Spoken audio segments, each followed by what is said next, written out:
Labas. Už manęs matot tvartą, su kuriuo nežinom, ką daryti. Ir labai norėtųs iš jūsų patarimų, nesvarbu, ar išmanot ką ar ne, tiesiog savo nuomonę galite išsakyti. Ką su juo daryti? Tai variantai iš esmės yra tokie. Nuimti stogą, pakeisti į naują visą, paliekant visas mūrinės sienas. Kitas variantas yra visiškai visą griauti ir statyti tik tai, kas yra dabar reikalinga. O dabar reikalingiausias dalykas tai būtų katilinė ir visai norėtųsi ir vištidės. Katilinė su malkinė turbūt būtų ir plus vištom namelis kažkoks.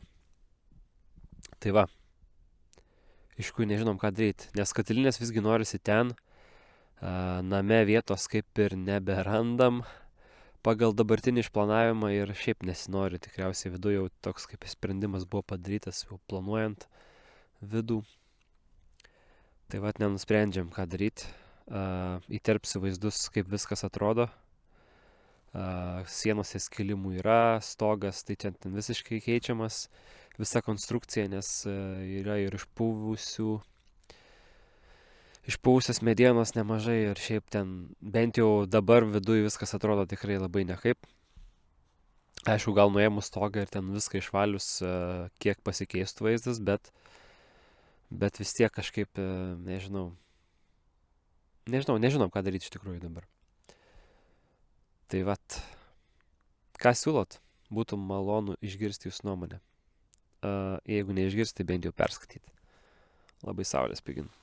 Ir jo, jeigu balsas užkimęs, atrodo, tai taip ir yra. 3 diena dabar kaip sergu, bet jau šiandien jau tikrai geriau. Tai ir darbų galbūt artimiausiu metu vėl bus. Okay.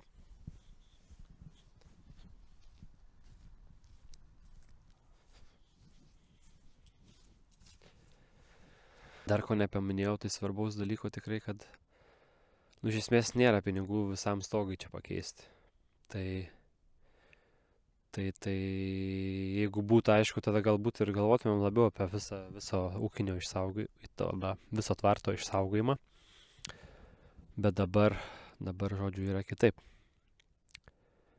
Dar nepaminėjau tokio varianto, kad galbūt negriauti viso pastato, bet nuimti stogą ir pasidaryti atskirus tokius mažus stogelius. Ar tai ten tik pusę uždengti, nežinau. Bet tai čia vėl atrodo kažkoks keistas dalykas būtų ir nežinau. Nerandam žodžio varianto, dar galvojam paplanuoti, kaip būtų, jeigu paliktumėm šitas sienas, ką čia suplanuotumėm padaryti iš viso pastato. Ir jeigu jo nebūtų čia, tai kaip čia tada su šitą vietą suplanuotumėm. Tai dar šitą darysim. Bet vis tiek laukiam jūsų nuomonių. Parašykit ką nors.